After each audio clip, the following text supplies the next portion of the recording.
नमस्कार and welcome to jack board वाला। मैं हूं आकाश सेन और आज इस वीडियो में हम लोग क्लास 12th भूगोल का हर साल आने वाला प्रश्न को देखने वाले हैं।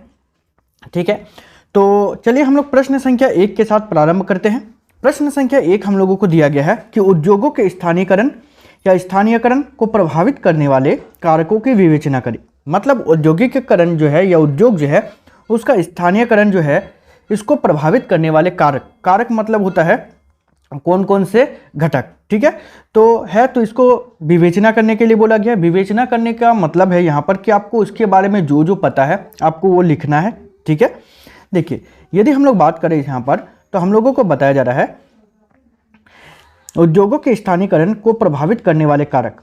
सबसे पहला जो है कच्चे माल की निकटता। ठीक है, तो कच्चे माल की निकटता मतलब हम लोग कह सकते हैं कि भारी उद्योगों के लिए कच्चा माल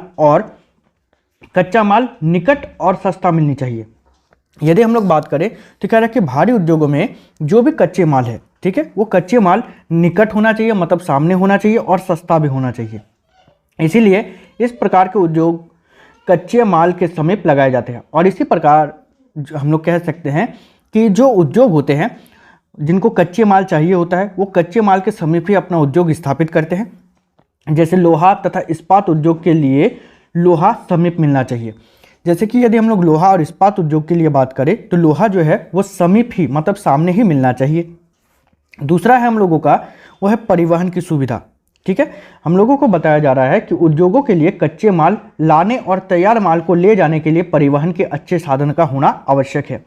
यहाँ पर हम लोगों को बताया जा रहा है कि जो भी उद्योग कच्चे माल को लाने के लिए या फिर तैयार माल जो है उसको दूसरी जगह ले जाने के लिए उन लोगों को परिवहन की सुविधा चाहिए ही होती है और इसी के कारण परिवहन का होना भी आवश्यक है। जैसे कि कोलकाता, मुंबई, चेन्नई, बंदरगाह अपने पृष्ठ प्रदेशों से रेल मार्ग तथा सड़क मार्ग से जुड़े होते हैं। यदि बात करें तो कोलकाता हो, मुंबई हो, चेन्नई हो, ये अपने बंदरगाह के साथ या तो फिर जो रेल मार्ग है या सड़क मार्ग है इनके साथ जुड़ा है। ठीक है, जिसके कारण जो है इन सभी क्षेत्रों में आप लोग देखोगे कि उद्योग ज़्यादा मात्रा में पाए जाते हैं। ठीक है, आगे यदि बात करें तो यहाँ पर हम लोगों को बताया जा रहा है कि शक्ति के साधन, उद्योगों के लिए शक्ति के साधन जैसे कोयला, बिजली आदि आवश्यक है। कोयला, तेल, प्राकृतिक गैस आदि के बिना आधुनिक उद्योगों का विकास संभव नहीं है। यदि हम लोग बात करें तो अभी ज़्यादातर जो उद्योग है वो कोयला से चलता है या तो फिर तेल से चलता है या प्राकृतिक गैस से चलता है। और यदि हम लोग बात करें कि आधुनिक उद्योग का विकास संभव नहीं है यदि कोयला, तेल और प्राकृतिक गैस नहीं है। ठीक है, जैसे कि यदि हम लोग बात करें नागल जो कि पंजाब में है, उर्वरक का कारखाना आपूर्ति के ही समीप है। यदि हम लोग बात करें तो उर्वरक का जो कारखाना है यहाँ पर तो ये आपूर्ति के समीप ही है, मतलब जहाँ कोयला या तेल या प्राकृतिक गैस उत्पन्न होता है या उत्पादन किया जाता है वहीं पर ये उपस्थित है। ठीक है, आगे यदि बात करें तो यहाँ पर हम लोगों को बताया जा रहा है कुशल एवं सस्ते श्रमिक। तो उद्योगों के लिए जो है कुशल और सस्ते श्रमिक की भी आवश्यकता पड़ती है। कह रहे हैं कि उद्योगों को चलाने के लिए पर्याप्त संख्या में सस्ते श्रमिक आवश्यक है। यदि हम लोग बात करें तो उद्योगों को चलाने के लिए पर्याप्त मात्रा में सस्ते श्रमिक की आवश्यकता पड़ती है। कुछ उद्योग तो श्रम प्रधान ही होते हैं और कुछ उद्योगों का बात करें तो वो श्रम प्रधान ही होते हैं। इन्हें विशेष दक्षता वाले श्रमिकों की आवश्यकता पड़ती है और इस प्रकार के उद्योगों में जो है अच्छी दक्षता वाले मतलब जो अच्छे प्रकार से काम कर सके वैसे श्रमिकों की आवश्यकता होती है। जैसे मुरादाबाद का बर्तन उद्योग, फिरोजाबाद का चूड़ी उद्योग और बनारस का साड़ी उद्योग ऐसे ही उद्योग है। मतलब ये तीनों उद्योग का यदि हम लोग बात करें तो इसमें ज़्यादा मात्रा में सस्ते श्रमिक या तो फिर कुशल श्रमिक की आवश्यकता पड़ती है। आगे यदि बात करें तो बाजार की निकटता, यहाँ पर हम लोगों को बताया जा रहा है कि उद्योगों को तैयार माल के लिए बाजार का समीप होना आवश्यक है। विशेषकर सब भारी वस्तुओं को बेचने के लिए बाजार की निकटता प्रभावी कारक है।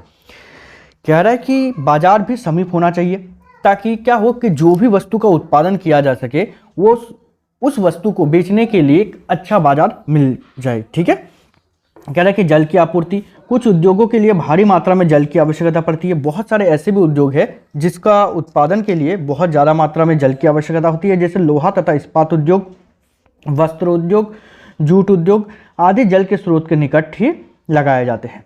ठीक है, अगला प्रश्न जिस पर बात करें तो ये भी आप लोगों को एग्जाम में बहुत बार पूछा जाता है। ठीक है, तो आप लोगों को तो लिखना पड़ेगा ठीक है। देखिए, यदि हम लोग इस प्रश्न को समझे तो प्रश्न हम लोगों को पूछा जा रहा है कि जनसंख्या वृद्धि से आप क्या समझते हैं। सबसे पहला प्रश्न तो है जनसंख्या वृद्धि से आप क्या समझते हैं, इसके घटक का विस्तृत व्याख्या करें। इसके जो जो घटक है इसके बारे में आप लोगों को विस्तृत रूप से, मतलब बड़ा रूप से बोलना है। देखिए, यदि हम लोग बात करें तो आंसर में कह रहा है कि जनसंख्या वृद्धि से अभिप्राय है किसी निश्चित समय में निश्चित स्थान पर होने वाले जनसंख्या संबंधी परिवर्तन को दर्शाता है। मतलब कह रहा है कि जनसंख्या वृद्धि हम लोग उसको कहेंगे जहां पर किसी निश्चित समय में या निश्चित स्थान पर क्या होगा, जनसंख्या संबंधी परिवर्तन होगा। जनसंख्या परिवर्तन कहने का मतलब यहाँ पर है कि जनसंख्या या तो बढ़ सकती है या फिर घट भी सकती है। ठीक है, इस परिवर्तन को प्रतिशत में व्यक्त किया जाता है। यदि हम लोग जनसंख्या वृद्धि का बात करें तो जनसंख्या वृद्धि को प्रायः प्रतिशत में व्यक्त किया जाता है। इसे जनसंख्या वृद्धि की दर कहा जाता है और इसको जनसंख्या वृद्धि दर कहा जाता है। संसार की जनसंख्या की वर्तमान वृद्धि दर 1.4% है और पूरे विश्व का यदि वर्तमान समय में जनसंख्या वृद्धि दर को देखें तो 1.4% दर है। ठीक है, आगे हम लोगों को बताया जा रहा है कि जनसंख्या वृद्धि के 3 घटक है। जनसंख्या वृद्धि का यदि बात करें तो 3 घटक है। पहले तो जन्म, मृत्यु और प्रवास। ठीक है, जनसंख्या वृद्धि का 3 घटक है, जन्म, मृत्यु और प्रवास। कह रहा है कि अशोधित जन्म दर को प्रति 1000 स्त्रियों द्वारा जन्म दिए गए जीवित बच्चों के रूप में व्यक्त किया जाता है। यदि हम लोग बात करें अशोधित जन्म को तो ये प्रति 1000 स्त्रियों द्वारा जन्म दिए गए जीवित बच्चों के रूप में व्यक्त किया जाता है इसको। आगे हम लोगों को बताया जा रहा है अशोधित मृत्यु दर को किसी क्षेत्र विशेष में किसी वर्ष के दौरान प्रति 1000 जनसंख्या के पीछे मृतकों की संख्या के रूप में अभिव्यक्त किया जाता है। यदि इसमें बात करें तो किसी क्षेत्र विशेष में एक वर्ष के दौरान 1000 जनसंख्या के पीछे, मतलब 1000 बच्चों का यदि जन्म होता है तो उसमें कितने बच्चों की मृत्यु हो जाती है, उस रूप में जो है अभिव्यक्त किया जाता है। आगे हम लोगों को बताया जा रहा है कि प्रवास जनसंख्या आकार को परिवर्तित करने वाला महत्वपूर्ण कारक है। प्रवास का यदि बात करें तो यह जनसंख्या का आकार को परिवर्तित करने में महत्वपूर्ण भूमिका निभाती है। कह रहा है कि जनसंख्या वृद्धि केवल बढ़ती हुई जन्म दर से ही नहीं अपितु घटती हुई जन्म मृत्यु दर से भी होता है। जैसे कि आप लोग कोरोना काल में देखे कि क्या हुआ कि बहुत सारे लोगों की मृत्यु हुई, तो उस टाइम तो जनसंख्या क्या हो गया, घट गया। ठीक है, तो इसको हम लोग जनसंख्या का ऋणात्मक वृद्धि कहेंगे उस टाइम। ठीक है ना। चलिए, अब अगला प्रश्न पर यदि बात करें तो अगला प्रश्न हम लोगों से पूछा जा रहा है कि प्रवास के प्रतिकर्ष कारक और अपकर्ष कारक में अंतर स्पष्ट करें। जो प्रवास है तो उस प्रवास का प्रतिकर्ष कारक और अपकर्ष कारक जो है इसमें हम लोगों को क्या करना है, अंतर स्पष्ट करना है। देखिए, हम लोग यदि बात करें इसमें तो पहला प्रतिकर्ष कारक में है, जिसमें हम लोगों को बताया जाए प्रतिकर्ष कारक भी स्थानांतरण के लिए उत्तरदायी होती है। प्रतिकर्ष कारक का यदि बात करें तो ये स्थानांतरण के लिए उत्तरदायी होता है। अपकर्ष कारक वह स्वैच्छिक प्रवास है जो जब लोग नगरों की सुविधा आजीविका के बेहतर साधनों से प्रेरित होकर प्रवास करते हैं। लेकिन इसमें यदि बात करें बेरोजगारी, आजीविका साधनों की कमी, कृषि में कम उत्पादन आदि के कारण या भुखमरी के कारण जो है लोग एक जगह को छोड़ करके चले जाते हैं। ठीक है, आप बोलोगे इससे समझ में नहीं आ रहा। देखिए, इसको बहुत सिंपल शब्द में समझिए तो इसका मतलब होता है कि जब किसी एक स्थान पर बेरोजगारी बहुत ज़्यादा होती है या आजीविका के साधनों की कमी होती है, मतलब पैसा कमाई का साधन का कमी होती है, या कृषि में कम उत्पादन होता है, तो क्या होता है कि कोई व्यक्ति उस जगह को छोड़ करके दूसरी जगह चले जाता है। ठीक है, तो इसको कहते हैं हम लोग प्रतिकर्ष कारक।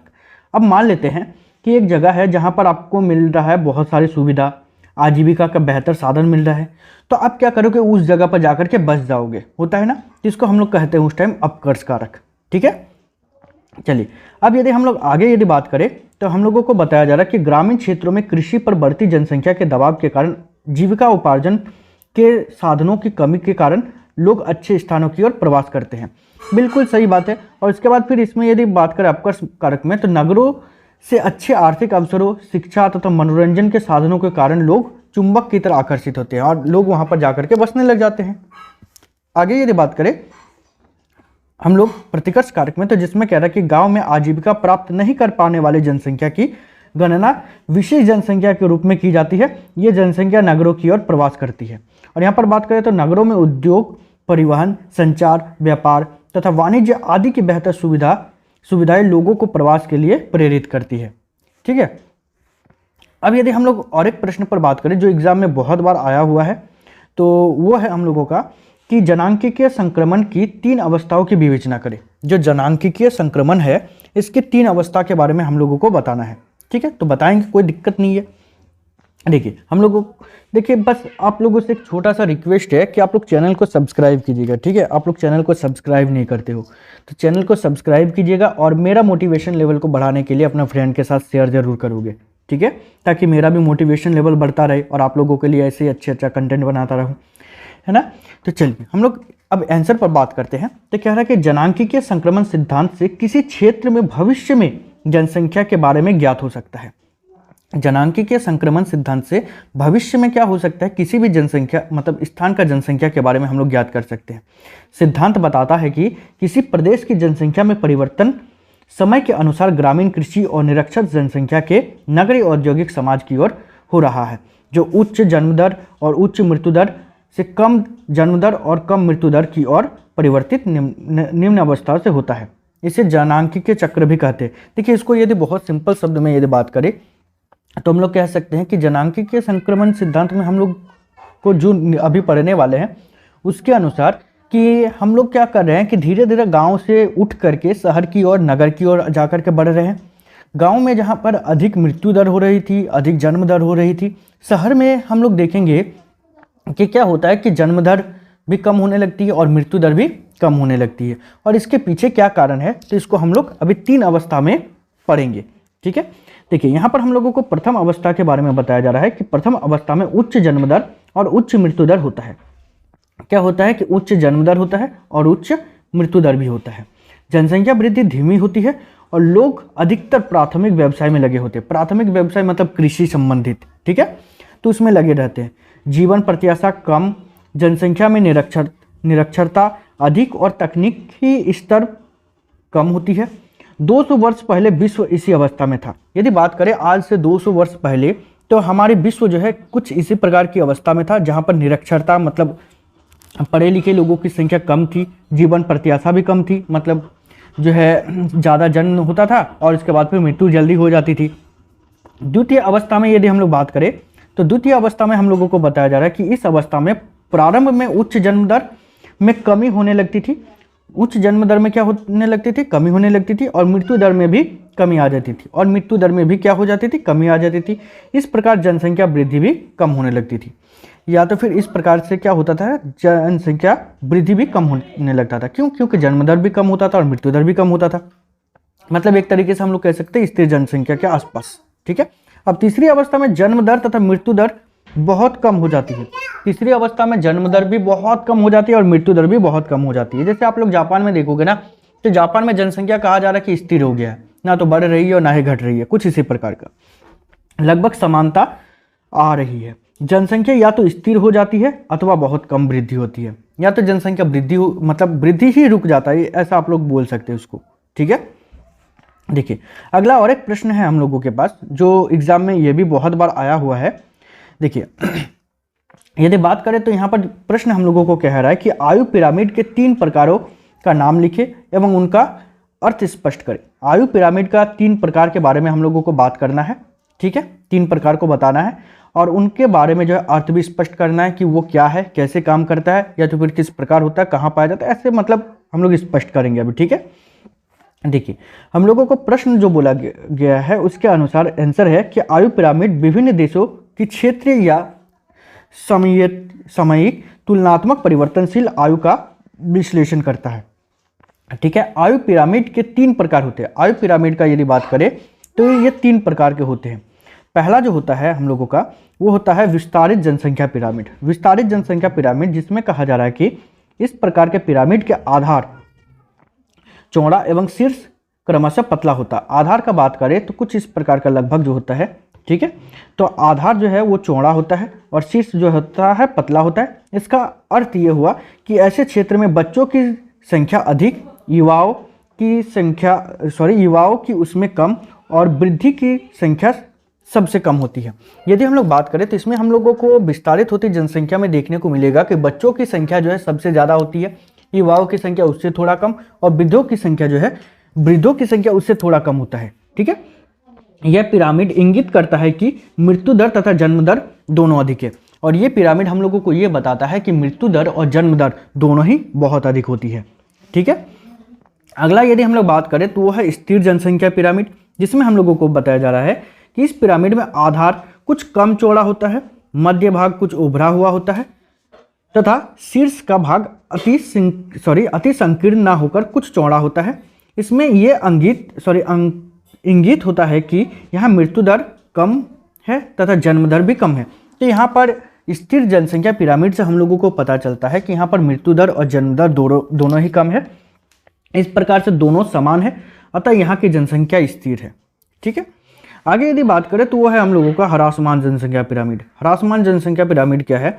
इसमें क्या है कि इस पिरामिड की रचना स्थिर जनसंख्या पिरामिड की तरह बीच में उभरी हुई होती है, किंतु इसका आधार बीच से उभरी हुई होती है, किंतु इसका आधार इससे कम तथा शीर्ष भी अपेक्षाकृत कम चौड़ा होता है। ठीक है, इसका अर्थ यह होता है कि इस क्षेत्र में जन्म दर कम हो गई है तथा मृत्यु दर भी कम हो गई है। इस अवस्था में मृत्यु दर स्थिर एवं जन्म दर उतार चढ़ाव की स्थिति में होती है।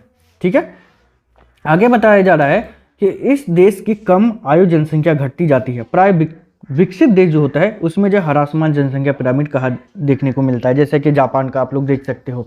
ठीक है, तो ऐसे ही और भी आप लोगों को वीडियोस चाहिए तो चैनल को सब्सक्राइब कीजिएगा और मेरा मोटिवेशन लेवल को बढ़ाने के लिए अपने फ्रेंड के साथ शेयर जरूर करोगे। ठीक है, तो इस वीडियो में इतना ही, मिलते हैं नेक्स्ट वीडियो में, तब तक के लिए बाय, थैंक यू।